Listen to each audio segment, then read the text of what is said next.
Chapitre 39. Le volcanisme. Le temps qu'il fallut pour former la famille solaire fut beaucoup plus long que celui qui s'est écoulé depuis que le Soleil s'est éclairé. Les planètes ont donc peu évolué depuis lors. C'est pourquoi on peut lire à travers elles ce que fut l'évolution du volcanisme, qui commence dès après leur naissance. Cette lecture est fort importante pour parachever la compréhension des formations, car il est impossible de connaître ce qu'est l'activité volcanique par les seules observations que l'on fait d'elle sur Terre. Examinons alors nos planètes dans leur contexte initial, lorsqu'elles étaient encore actives et chaudes. Dans ce premier ordre, avant l'éclairement du Soleil, on trouvait vraisemblablement Pluton, la Lune, Mercure, Mars, Vénus, la Terre, puis la planète inconnue, Jupiter, Saturne, Uranus, Neptune. À travers ces astres, on peut également considérer l'évolution d'un seul, chacun étant comme une séquence de ce qu'il fut dans le temps. Le sol des planètes. En ce qui concerne le seul volcanisme, sur le sol de la Lune et de Mercure, on ne trouve que des cratères. Sur le sol de Mars et de Vénus, il y a des cratères semblables et des volcans. Sur Terre, les cratères sont presque tous effacés par les rétractions successives des couches de surface. Ne restent que des volcans éteints ou actifs. Sur Jupiter, Saturne, Uranus et Neptune, qui n'ont jamais cessé d'élever leur température, le volcanisme est effréné. Le gigantisme de leur atmosphère le prouve formellement. Ces observations nous obligent à déduire que le volcanisme, qui est l'éruption des gaz, suivi ou non du magma, prend des aspects différents selon la période d'évolution dans laquelle se trouve l'astre. On note également que, parmi toutes les planètes du Soleil, la Terre est vraisemblablement celle qui a le manteau le plus épais. En effet, la température interne des planétoiles est devenue trop élevée pour augmenter l'épaisseur des matières qui composent leur manteau. Cette température, fort élevée, tend au contraire à transformer ces matières en gaz et à diminuer ainsi l'épaisseur de leur manteau. Sur Terre, cela est différent, parce que la chaleur interne, moins élevée, permet toujours la production des matières du manteau. Cela signifie que jusqu'à elle, le volcanisme est une chose, et qu'après elle, du côté des planétoiles, il en est une autre et beaucoup plus intense. Les éléments du volcanisme. Commençons donc l'étude du volcanisme par la formation des cratères. Après quoi, nous saurons ce qu'il en est sur notre Terre. Rappelons d'abord qu'avant l'éclairement du Soleil, tous les astres étaient plus ou moins actifs. Ils avaient du magma en conséquence et étaient tous pourvus d'une atmosphère formée par les éruptions de gaz. Comme cela a été expliqué, le manteau du satellite se développe progressivement dès après la naissance du noyau. D'abord mince, il s'épaissit dans le temps, et tant qu'il est chaud et souple, il suit aisément la croissance du noyau. Seule sa surface exposée au froid est pourvue d'une mince croûte qui se craquelle en laissant apparaître des failles. Or, quelle que soit l'épaisseur et la consistance du manteau, les gaz produits dans le magma augmentent en pression et sortent à la surface d'une façon ou d'une autre en laissant leur empreinte. C'est ce qui commence le volcanisme. La production des gaz et leur éruption sont donc une affaire d'ébullition. Et il suffit d'observer la Lune pour que cela nous apparaisse. Toutefois, ces ébullitions sont à la mesure de l'astre, c'est-à-dire extrêmement lentes à nos yeux. Cela fut également pour Mercure et pour tous les astres, lorsqu'ils étaient petits et près du Soleil, où ils se développaient rapidement. Sur la Lune donc, on note qu'il y a de très grands cirques, appelés mers, qui ont des bords peu élevés. Des cirques moins grands et parfois pourvus d'un piton central, et des plus petits, dépourvus de ces pitons. On constate également que le fond des cirques est bien souvent recouvert de lave solidifiée, et qu'il existe aussi des multitudes de trous de toute taille faits dans la poussière. nous allons étudier ces formations, ainsi que les périodes de la vie des satellites dans lesquelles tout cela s'est produit. La souplesse et la légèreté du manteau des petits satellites opposent parfois au gaz davantage de difficultés pour sortir que la mince croûte de surface qui, remplie de craquelures, les laisse passer plus volontiers. Les poches qui se forment et qui laissent leur empreinte après leur affaissement ou leur éclatement sont consécutives à une lente accumulation des gaz sous les couches du manteau. À quoi comparer cela? Si l'on posait une couverture étanche sur toute la surface d'un petit marais, duquel remonteraient des gaz, ces gaz se localiseraient progressivement sous la couverture en formant de petits renflements arrondis. En supposant qu'on laisse longtemps cette couverture sur ce marais, ces poches finiraient par fusionner en une seule et immense. C'est pour cela qu'il y a des petits, des moyens et des grands cratères, mais aussi des très grands, lorsque les poches arrivent à s'unir sous le mince et léger manteau des satellites, au contact même du magma. Autre exemple. Lorsqu'on fait chauffer une pâte sur le feu, on constate qu'il se forme rapidement de petits dômes qui éclatent, puis qui se reforment par le même conduit de gaz. Agrandissons ce phénomène et imaginons que l'on dispose d'un vaste récipient rempli de cette pâte. Si on porte lentement celle-ci à ébullition, dehors par temps d'hiver, on constate que la surface, plus froide, se couvre d'une peau étanche. Les gaz remontent et forment des dômes sous cette peau, à la manière de ce que l'on a vu sur le marais. Ces dômes finissent par éclater ou seulement par s'affaisser aussitôt après que les gaz se soient échappés par le sommet de la voûte qui s'est affinée et déchirée. C'est cet exemple qui montre réellement ce qu'est la formation des énormes dômes de gaz sur un satellite et des cirques qu'ils laissent sur le sol après leur éclatement ou leur effondrement. Plus le satellite est petit, plus les couches de son manteau sont fines, chaudes, souples, légères et d'autant plus légères que sur ces petits astres, la pesanteur est très inférieure à celle qui règne sur Terre, par exemple. Les gaz n'ont alors aucune difficulté pour les soulever. Si donc, au contact du magma de ces petits astres, il se forme une poche de gaz, pouvant avoir jusqu'à 100 km de diamètre, pendant qu'il s'en forme une autre aussi grande un peu plus loin, toutes deux peuvent finir par se rejoindre. Dans ce cas, elles formeront ensemble un seul dôme arrondi qui ne cessera de croître et qui sera comparable à une vasque renversée sur un liquide, mais pouvant atteindre 1000 km de diamètre. En raison de la rotondité d'un petit astre, une telle poche en formation aura obligatoirement une base circulaire.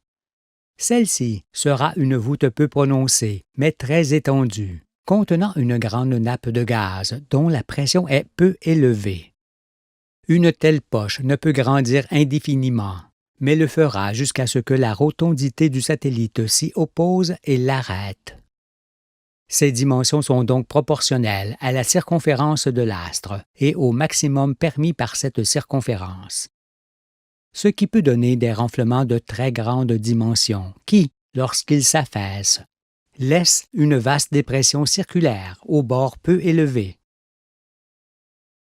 De telles poches de gaz n'éclatent probablement pas, mais s'affaissent certainement. Il en est ainsi parce que, lorsque tout le manteau est décollé du magma et lentement soulevé par les gaz, la partie supérieure de la voûte s'affine et se déchire, comme cela a été dit, en laissant apparaître une ouverture béante. Les gaz s'échappent alors par cette ouverture, et le manteau s'affaisse sur le magma. Dès après cet affaissement, la lave s'engouffre dans l'ouverture et se répand sur le fond du cirque, puis se solidifie. C'est ce que l'on observe sur la Lune. Par la suite, quelques cratères beaucoup plus petits pourront se former dans ces grandes dépressions que l'on appelle mers. Toutefois, les gaz sortiront plus aisément à l'extérieur de ces mers, dont le fond, composé de lave solidifiée, est plus dur et plus rigide que partout ailleurs. C'est aussi en raison de cette solidité que ces mers circulaires sont entourées partiellement de hautes montagnes. En effet, leurs bords solides ont servi de point d'accrochage aux grandes rétractions des couches chaudes qui se refroidirent entièrement lors du chambardement. Voilà ce que sont les mers circulaires que l'on observe aujourd'hui sur la Lune et les satellites de même génération. Les grands cirques de la Lune, qui se sont formés lors de la période où elle était très chaude, ne peuvent avoir le même aspect que les cirques plus petits, apparus plus tard. Cela parce qu'en grandissant, son manteau s'est épaissi, alourdi et affermi d'autant. Il était donc moins chaud dans son ensemble, et les couches supérieures devinrent plus fermes sur une plus grande profondeur. Il s'agit d'une nouvelle forme du volcanisme, car les gaz ne peuvent plus faire éruption aussi aisément. Ils vont en effet se concentrer plus longuement sous ces couches, qui résistent davantage. Pour former un dôme de 100 km de diamètre, par exemple, il leur faudra peut-être le double de temps que celui qu'il leur fallut pour le former quand l'astre était plus petit et plus chaud. Ces derniers dômes seront moins grands et exploseront violemment cette fois, en laissant de longues traînées dans la poussière des environs du cirque, et au centre duquel on remarquera souvent un piton central. Ces longues traînées, partant de certains cirques, sont forcément consécutives à l'explosion d'un dôme. Pourquoi cela? Parce qu'en raison de la moindre pesanteur et de la petite circonférence du satellite, des roches violemment projetées frôlent la surface du sol sur de grandes distances.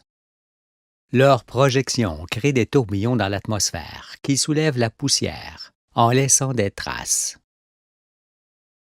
Ce sont ces traces que l'on observe aujourd'hui autour des cratères derniers-nés de la Lune. Je rappelle que ces cratères se sont formés pendant que la Lune, satellisée autour du Soleil, possédait encore son atmosphère. Cette figure illustre la façon dont apparurent, sur les satellites, les cratères de taille moyenne. Les gaz se localisent tout d'abord sous les couches du manteau, en contact avec le magma, et forment une poche inférieure dans laquelle ils montent en pression. Lorsque leur pression ne peut plus être contenue, les gaz traversent alors le manteau et remontent vers la surface jusqu'à ce qu'ils rencontrent les couches supérieures, plus étanches, qu'ils ne peuvent traverser. Ils s'accumulent alors sous ces dernières couches et les soulèvent de force, ce qui forme un dôme qui finira par éclater violemment. Pourquoi se forme-t-il parfois un piton au centre du cirque? Lorsque les gaz sont arrêtés par les couches supérieures qui résistent, leur pression monte. Cette pression a aussi pour effet de tenir repoussé le magma sous le manteau, de part et d'autre du conduit. Il y a donc deux chambres formées par les gaz et reliées entre elles. La chambre supérieure en forme de voûte, sous les couches de surface, et la chambre inférieure, sous le manteau, qui tient le magma à distance. On comprend ainsi que, dès après l'explosion de la chambre supérieure, le magma, repoussé jusque-là, se précipite dans le conduit et inonde le cirque en pouvant le faire déborder. Mais lorsque la remontée de lave s'est évanouie, cette lave encore fluide tend à redescendre par le conduit. Et c'est à cet instant où elle est moins fluide qu'elle forme un piton au-dessus du conduit qu'elle obstrue. Que ce piton central se produise ou qu'il ne se produise pas, le conduit se bouche forcément. Mais bien souvent ce conduit demeure en profondeur, ainsi que la chambre inférieure qui collecte les gaz. Dans ce cas, ces gaz s'accumuleront à nouveau dans la chambre et le conduit, et recommenceront le même processus dans le temps. Ils emprunteront le passage existant, se localiseront encore à la surface et formeront un cirque plus petit dans le précédent. Ces répétitions de la formation de cirques, les uns dans les autres, engendrent ce que l'on appelle les cratères à gradins, pourvus ou non d'un piton central. Ces gradins sont les bords des dômes qui ont successivement éclaté. Ces éclatements sont la principale cause de la poussière abondante de la Lune. Ils sont aussi l'origine de beaucoup de trous, faits dans cette poussière par les roches issues de cet éclatement, qui sont retombées en grand nombre. En raison de la moindre pesanteur qui règne sur les satellites, un tiers de la matière d'un dôme qui explose peut être projeté dans l'espace. Un autre tiers peut se mettre en orbite, puis retomber çà et là sur le sol, après que le troisième tiers, formé par les plus gros corps, soit déjà tombé. Ce qui formera des petits cratères durant quelque temps, évidemment dépourvus d'un piton, parce que les corps qui tombent ne peuvent entrer en contact avec le magma. Ainsi, grâce à l'activité électromagnétique des astres, nous connaissons désormais l'origine des cratères de toutes dimensions, ainsi que les périodes de la vie des astres dans lesquelles ils apparurent. Sur la Lune, ils se sont formés avant qu'elle ne soit interceptée par la Terre, et, sur Mars ou Mercure, avant qu'ils ne se soient refroidis dans toute leur épaisseur. Les cratères étant le premier aspect du volcanisme, il convient de ne plus croire qu'ils sont dus à des chutes intenses de météorites, comme l'enseignent ceux qui prennent toujours les conséquences pour les causes. Nous venons de voir que le satellite produit lui-même les corps qui criblent son sol. Quelques météorites venant d'ailleurs peuvent faire partie du nombre, mais cela est insignifiant. Non, les grands cratères ayant des bords réguliers et un fond plat recouvert de lave solidifiée sont toujours la marque des éruptions de gaz. Pour que ce soit les météorites qui aient formé les astres et sur ceux-ci les cratères que l'on observe, il aurait fallu qu'elles aient existé dans l'espace en quantité qui dépasse l'entendement, et ensuite qu'elles soient toutes tombées concentriquement sur un seul point qui les aurait attirées irrésistiblement. Qu'aurait donc été ce point, et quelle aurait été sa composition pour avoir un tel pouvoir? D'autre part, sur un sol dur, une météorite ne peut pas faire des cirques ayant des bords réguliers et d'égale profondeur si elle ne tombe point verticalement, concentriquement, mais un trou en billet seulement. Si l'on dit qu'elles sont tombées sur un sol pâteux, cela est semblable. Par ailleurs, pour former des cirques de plusieurs centaines de kilomètres de diamètre, il aurait fallu que ces météorites soient gigantesques. Or, de tels corps solides, arrivant plus vite que l'éclair, auraient forcément chassé les satellites de l'astre auxquels ils appartenaient. Cessez donc de croire que les météorites ou les comètes ont formé les astres et les cratères de ces astres, cela étant sans fondement et l'inversion de la réalité.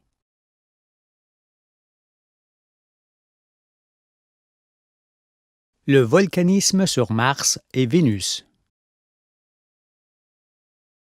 Arrêtons-nous maintenant sur Mars et Vénus, plus grosses, mais qui furent en d'autres temps comparables aux satellites que nous venons d'étudier. Sur ces planètes, on trouve quelques volcans en plus des nombreux cratères faits avant la formation de ces volcans. Du fait que le manteau augmente d'épaisseur et de poids au fur et à mesure que l'astre se développe, les couches extérieures s'isolent toujours plus de la chaleur interne et se fendillent. C'est ce qui forme les failles qui donnent plus d'aisance à l'évacuation des gaz. Quand cela se produit sur un astre, c'est donc la fin de la formation soutenue des cratères explosifs et le commencement du volcanisme plus tranquille, qui, toutefois, est de même nature. Que ce soit sur Terre ou sur les autres planètes, les volcans sont produits par les gaz, puis par la lave qui suit ces gaz en empruntant leur conduit. Alors, direz-vous, pourquoi les gaz et la lave ne continueraient-ils pas à emprunter le conduit au centre d'un cratère, jusqu'à former progressivement un volcan massif? Je réponds qu'en effet cela se produit, mais fort rarement, parce que le manteau bouge sous les contractions qui finissent par détruire les cheminées. Un volcan ne peut durer éternellement pour cette raison, et les nouveaux qui se créent apparaissent tout au long des failles. Cependant, quelques conduits originels de gaz et de lave demeurèrent sur Mars et Vénus et donnèrent d'immenses montagnes volcaniques. Pourquoi ces volcans sont-ils aussi gigantesques? Parce que quelques volcans actifs, répartis çà et là autour d'un astre, suffisent à évacuer tous les gaz qui courent sous le manteau de cet astre. Ces volcans sont donc continuellement actifs. De ce fait, ils engendrent d'énormes massifs basaltiques. Le volcanisme terrestre. Sur Terre, où les volcans sont plus nombreux, nous allons voir pourquoi. Il ne peut y avoir d'immenses volcans, car leur nombre fort élevé empêche leur croissance.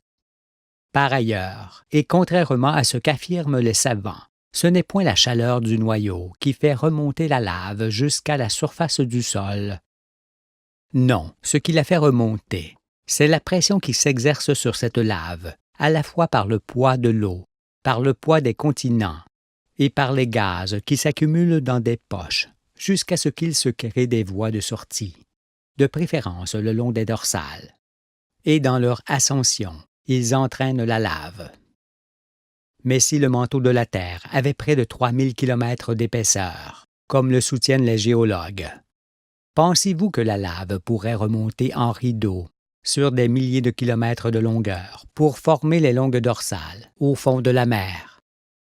Par ailleurs, cette lave pourrait-elle rester fluide jusqu'à la surface?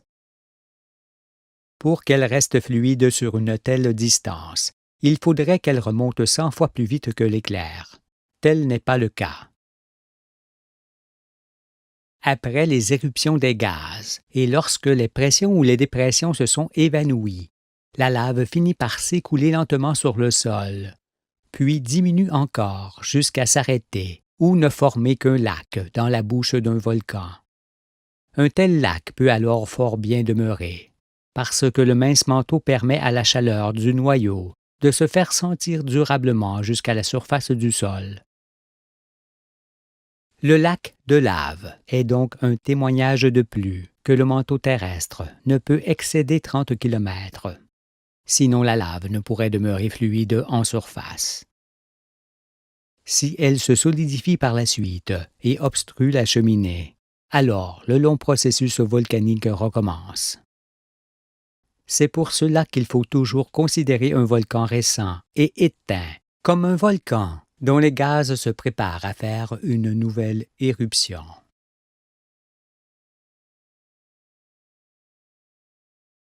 La ceinture de feu bordant l'océan Pacifique. Nous allons confirmer encore que le manteau est de faible épaisseur et que sa consistance est comme celle d'une coquille qui limite sa pression sur le magma. Si donc un choc brise cette coquille en deux parties, le poids de ces deux calottes se fera sentir d'un coup sur le magma et engendrera un formidable volcanisme le long de cette cassure. C'est ce qui s'est produit avec l'arrivée de la Lune, car le choc brisa la coquille terrestre en deux parties presque égales, comme voici. En nous munissant d'un petit globe terrestre et d'un atlas sur lequel figurent les volcans qui furent actifs dans les temps historiques, nous constatons en premier que l'océan Pacifique recouvre quasiment la moitié du globe et qu'il est entouré d'une ceinture de volcans anciens, parmi lesquels beaucoup sont toujours actifs. Pourquoi cet alignement de volcans fait-il le tour du globe? Si ce n'est parce que ces volcans apparurent sur une ligne de fracture qui découpa la coquille terrestre en deux parties. La figure montre clairement ce qui s'est produit avec la Lune qui heurta la Terre fer contre fer. On note que le choc fit faire un bond en avant à la Terre, ce qui a suffi à fracturer le manteau, car la partie avant de celui-ci fut poussée par le noyau, tandis qu'en raison de l'inertie, la partie arrière eut tendance à rester sur place. Il y eut donc une tension extrême qui fit céder la croûte, comme la figure le montre. Cette faille, immense et continue, qui s'est probablement ouverte jusqu'au noyau, n'est pas à confondre avec les failles moins profondes dues aux rétractions. Car ici, dès après le choc, c'est quasiment tous les gaz et tout le magma de la Terre qui se sont engouffrés dans cette fracture, en formant ainsi une ceinture de feu autour du bassin Pacifique. Mais ce choc, qui s'est produit en fin du secondaire, nous montre également que les immenses chaînes volcaniques qui en résultèrent furent fortement refroidies et saisies par la dernière époque glaciaire. Ce qui engendra les magnifiques montagnes que l'on observe le long de la ligne de fracture, ainsi que les alignements de petites ou de longues îles que l'on observe du côté occidental du bassin. Ici, j'attire votre attention, car si le manteau n'avait point la petite épaisseur que nous avons évoquée, mais 3000 kilomètres comme l'apprennent les enfants, les gaz qui remontent du magma ne feraient aucune différence entre les failles, comparables à des crevasses, et le reste du manteau. Ils sortiraient n'importe où et ne pourraient constituer aucun alignement de volcans, et encore moins celui qui fait le tour du globe. Car en posant le doigt sur cette ligne volcanique qui borde le bassin Pacifique, on fait le tour de la Terre sans lever le doigt. En effet, en partant des îles Aléoutiennes, par exemple, on voit que cette ligne se poursuit le long des montagnes rocheuses, passe par l'Amérique centrale, puis le long de la cordillère des Andes jusqu'en Terre de Feu, rejoint la péninsule antarctique, continue jusqu'au mont Erebus, puis remonte tout au long du côté occidental du bassin, qui s'est davantage fragmenté, et rejoint les îles Aléoutiennes.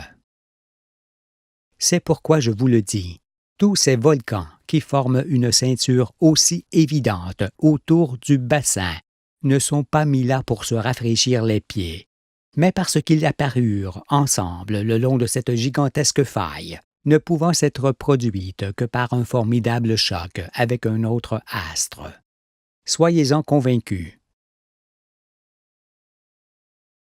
Si le jour du choc avec la Lune, nous avions été, depuis l'espace, les témoins oculaires de ce qui s'est produit, alors nous aurions vu apparaître une véritable ligne de feu autour du globe et des milliers de petits points lumineux sur les lieux mêmes de l'impact, au milieu de l'océan. Ces points lumineux étaient, eux aussi, dus à des remontées rapides de lave. Sans alignement cette fois, ils devinrent autant de volcans d'abord et de petites îles ensuite qui peuplent aujourd'hui l'océan Pacifique. Un continent fut donc englouti à la fois par l'écrasement, le labour, l'effet de meule et les ondes de choc que le contact de la Lune provoqua. Cela est certain, car il est impossible que les rétractions du sol n'aient pu donner naissance à un continent sur la moitié du globe. Jusqu'à la fin du secondaire, il y avait donc un continent à cet endroit. Les petites îles parsemées çà et là, sans ordre, sont les résurgences de ce continent et le témoignage de son existence antérieure. Aujourd'hui, montrés par les chaînes montagneuses, ainsi que par les chapelets d'îles et la ceinture de feu qui borde le bassin Pacifique, cette immense ligne de fracture est la preuve évidente que la Lune fut bien interceptée par la Terre et que les épaisseurs du manteau terrestre et de la Lune sont bien celles que j'ai expliquées. Sinon, cette ligne de fracture ne pourrait exister. Sur Mars, cela est identique, car, en raison du choc avec la planète inconnue, la croûte de Mars se fractura, et la faille atteint probablement en profondeur le noyau de cet astre. Pour les mêmes raisons, on doit aussi trouver de petites failles sur la Lune, et des plissements faits par compression. Ces failles et plissements doivent traverser les cirques, et même fracturer des chaînes montagneuses. Cependant, sur la Lune, les choses furent un peu différentes. D'une part, parce que l'épaisseur de son manteau, devenu entièrement croûte, est nettement inférieure à celle du manteau terrestre. et d'autre part, parce qu'en raison de son refroidissement, ce manteau était déjà entièrement rigide et solidement collé au noyau lorsque le choc eut lieu. Par ailleurs, et en raison du travail de la planète, on comprend que cette faille produite par la Lune présente une activité sismique continuelle. Car, lorsque les volcans qui la parsèment sont momentanément interrompus, la pression des gaz qui s'accumulent à nouveau engendre des chambres, des cavités, qui finissent par faire céder les couches des alentours. Et la Terre tremble. Si l'on ajoute à cela la continuelle ouverture des fosses marines qui bordent ce bassin, nul ne peut être étonné de la fréquente séismicité de ces régions du globe. Mais en vérité, ce ne sont que de minuscules phénomènes à l'échelle de la Terre. Le choc provoqué par la Lune explique aussi l'origine de l'orbite excentrée de la Lune autour de la Terre et l'orbite excentrée de la Terre autour du Soleil. Il explique également le fait qu'il n'y ait pas de continent dans le bassin Pacifique et pourquoi les êtres de la fin du secondaire ont soudainement disparu. Pouvez-vous aussi imaginer ce qui a dû se produire aux antipodes du choc, qui semble être le Sahara?